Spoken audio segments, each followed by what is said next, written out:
दोस्तों, आज हम बात करने वाले हैं एक ऐसे डिसीजन की भारत की जो बहुत साइलेंट है पर स्ट्रैटेजिक लेवल पे बहुत ही ज़्यादा पावरफुल है। हाल ही के महीनों में 104 टन से ज़्यादा सोना विदेश से उठाकर वापस भारत के डोमेस्टिक वॉल्ट्स में शिफ्ट कर दिया। इस एक्शन के बाद इंडिया का लगभग 77% गोल्ड अपने ही देश में रखा हुआ है। ये एक फाइनेंशियल एडजस्टमेंट नहीं है, ये एक स्ट्रैटेजिक सिग्नल। चलिए इन फैक्ट्स को हम समझते हैं। आरबीआई के पास लगभग 880 मैट्रिक टन गोल्ड रिजर्व है। पहले काफ़ी सारा सोना बैंक ऑफ इंग्लैंड और बैंक ऑफ इंटरनेशनल सेटलमेंट जैसे फॉरेन कस्टोडियंस के पास रखा जाता था। रीसेंट फिगर्स के हिसाब से 2025 सितंबर से मार्च 2026 के बीच में इंडिया का गोल्ड जो डोमेस्टिक लेवल पे रखा हुआ है लगभग 680 टन तक हो गया है और गोल्ड डिपॉजिट्स लगभग खत्म कर दिए गए हैं।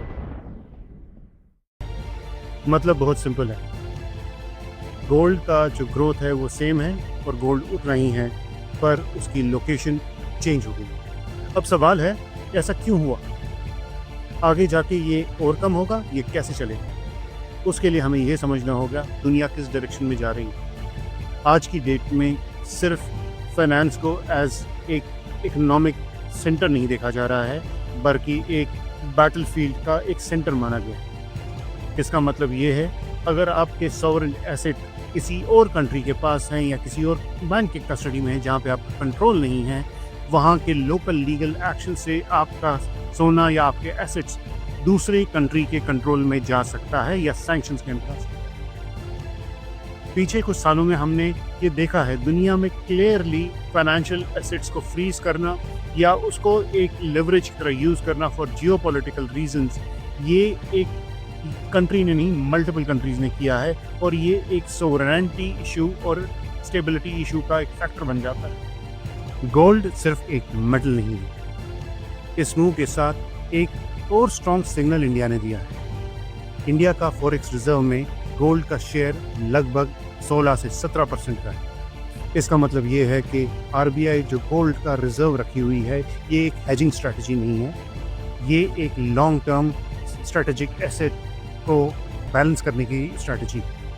फॉरेक्स रिजर्व डॉलर या बॉन्ड्स के गेम से बाहर जा चुका है।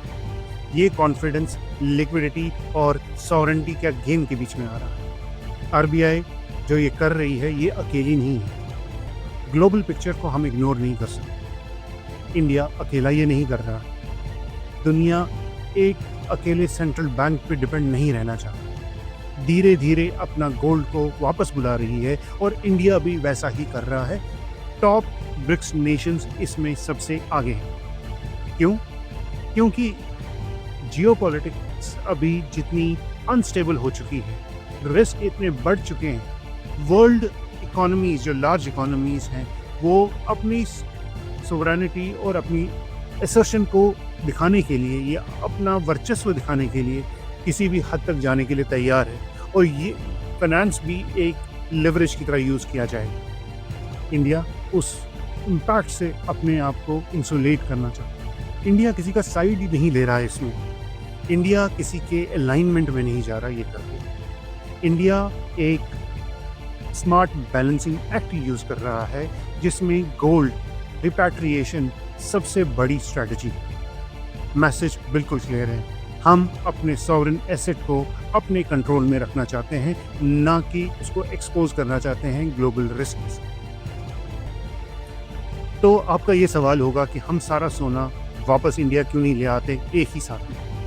उसका आंसर बहुत डिटेल है, पर मैं एक छोटा सा एग्जाम्पल देता हूँ कि हमारी इकोनॉमी 4 ट्रिलियन से ऊपर की है, जिसमें हमारा बहुत सारा ट्रेड डे टू डे होता है और बहुत सारे पेमेंट्स हमें करनी होती है। उसके लिए हमें जो सॉवरेन एसेट्स चाहिए होते हैं, जो ये ट्रांजैक्शंस करने होते हैं, उसमें गोल्ड का एक इम्पॉर्टेंट कॉन्स्ट्रक्ट माना जाता है। सो एक छोटा सा जो इसके अंदर टेक अवे है वो बहुत सिंपल है। आपको डोमेस्टिक कंट्रोल में अपने सॉवरेन एसेट्स को रखना होगा, अपने रिस्क को मैनेज करना होगा, किसी की साइड नहीं होगी, इसमें सिर्फ इंडिया का साइड होगा इन सारे एक्शन में।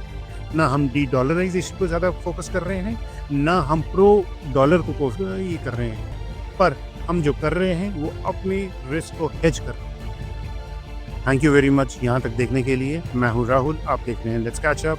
प्लीज़ शेयर कीजिए, सब्सक्राइब कीजिए, आपका सपोर्ट हमें बहुत चाहिए। Thank you very much.